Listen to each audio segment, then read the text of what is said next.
Hello class 10. Today I will start a new chapter, that is similarity.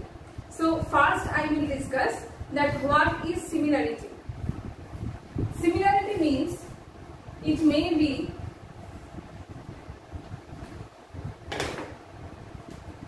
of same shape but different size. Now what does it mean? Suppose if I will take one square here and then I am taking another square. It is also a square. Now all of these are similar. Why? Because their shape is same but the size are different. Here the angle is 90 degree. This one is also 90 and this one is also 90 degree. You know that all the angles of a square is 90 degree. Now if I will take one rectangle, it is smaller, this one is larger. Now these two are also similar but this one and this one are not similar. Why? Because it should be same shape but different size. So a square and a rectangle, if I will take both of them, they are not similar. But if I will take different sizes of square, then they are similar to each other. Now if I will just give you a real life example from there. So all of you have mobile. Now suppose if you will just apply zoom in or zoom out on any image. So all of them are similar. Because if suppose if you are making zoom in or zoom out of some image. So basically the components of the image that will be same. Means the shape will be same but the size will be different.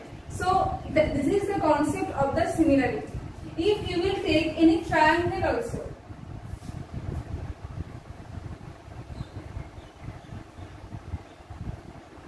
suppose if I will take a smaller triangle. Now if you will observe properly here that the angles I have taken same. These two angles are same. These two angles are same and this one is also same. So we can say they are similar. Now one more thing is there. Suppose if I will take that two angles are same. Means these two are same and these two are same. So the third angle will be obviously same. Because if I will just subtract. Suppose it is A, B, C. And this one is X, Y, Z. Now if I will say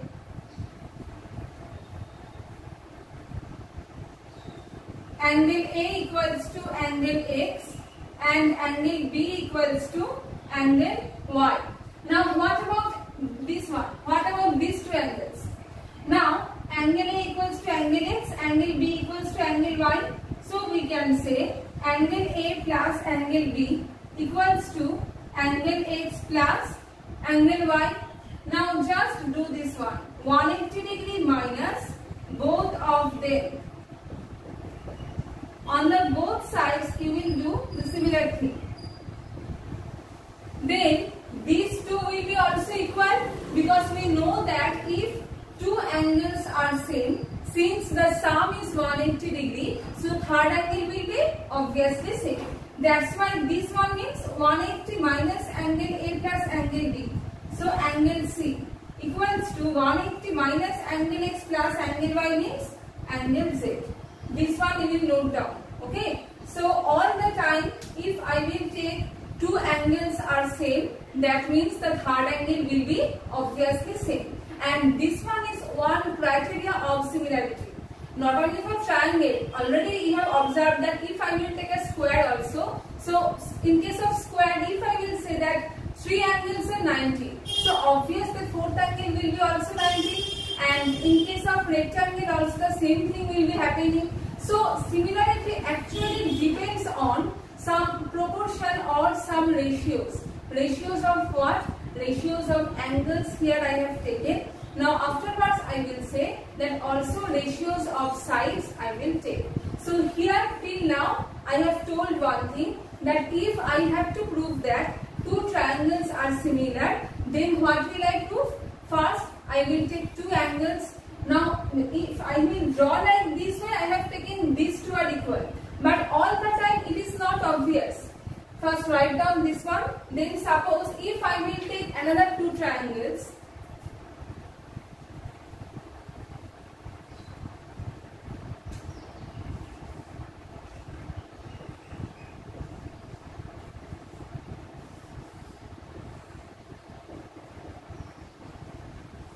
Now suppose angle Q equals to angle A and angle P equals to angle C. This one also may be happening. It is not that all the time the order will be same. No. But if two angles are equal, then just the sum is 180 degree. That's why the third angle will be obviously equal. Okay, so the third angle we don't have to show. We will just show that two angles are equal. So this criteria is called angle criteria. This one, angle. Because if two angles are equal, then the third angle will be obviously equal. So for similarity, the first one I am emphasizing on this, that angle criteria.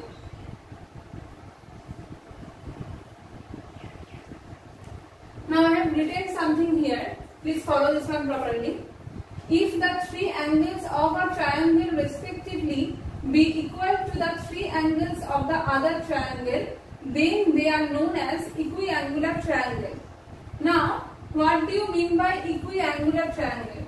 Already equiangular means equal angles. So I have told that if I will take just two triangles and if two of them are equal, so obviously the third angle will be equal. That's why they are called equiangular triangles. Number 2. In two equiangular triangles, the equal angles are the corresponding angles.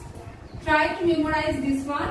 If I will take just two triangles like that, and here suppose these two are equal, then they are corresponding angles. If these two are equal, corresponding angles, and this one will be also corresponding angles. Means the equal angles will be also termed as corresponding angles. Now the last one, this one I will explain. First write down, then I will explain. Corresponding sides of equiangular triangle are the sides opposite to the equiangular triangles. So first write down this one, then I will say.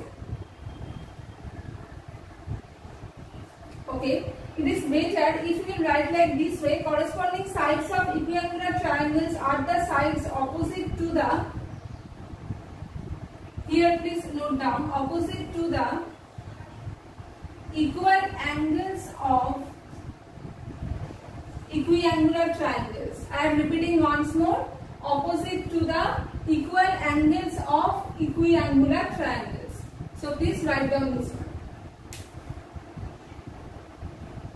Now I will explain number 3, because number 1 I have told already. If the angles are equal of two triangles, then equiangular triangles, and number 2, the equal angles also will be termed as corresponding angles. So now I will say number 3.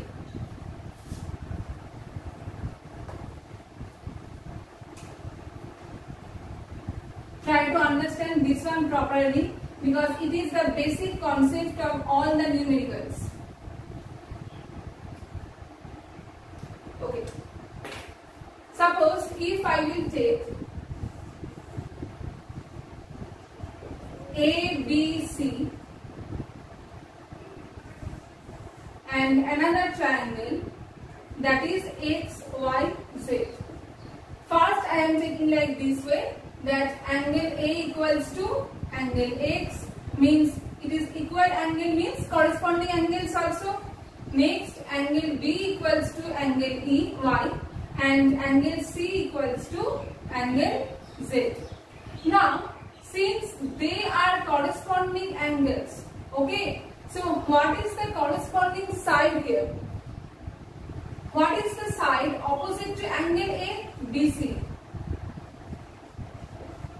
And here, what is the side opposite to angle X? YZ.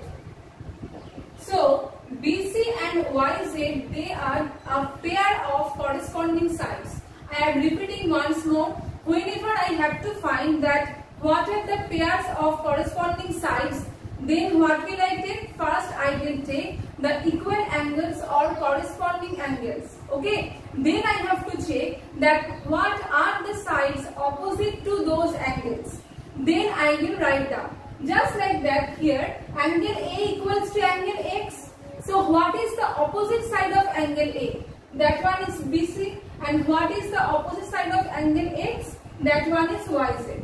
Done. So BC and YZ, it is a pair of corresponding sides. Now next one. Angle B equals to angle Y. So what is the opposite side of angle B? This one is AC. And since angle B equals to angle Y, what is the opposite side of that? That is XZ. Now just one pair is left because BC AC done. So AB and YZ XZ done. So X1. Now check once. AB means opposite to angle C and XY means opposite to angle Z. So since angle C equals to angle Z, so I have taken the opposite side of the equal angles or the corresponding angles. Okay. So whenever I have to find the pair of the corresponding sides, so first I will check that what are the equal angles or what are the corresponding angles. Then I have to find the opposite side, just the opposite side of those angles, and they are the pair of corresponding sides. I am repeating once more. First, angle A equals to angle X. So what is the opposite side? BC. What is the opposite side? YZ. So BC and YZ. Done. Next, angle B equals to angle Y. What is the opposite side of angle B? That is AC. And what is the opposite side of angle Y? That one is XZ. Done. Next, angle C equals to angle Z. So what is the opposite side of C? That is AB. And what is the opposite side of angle Z? XY. Done.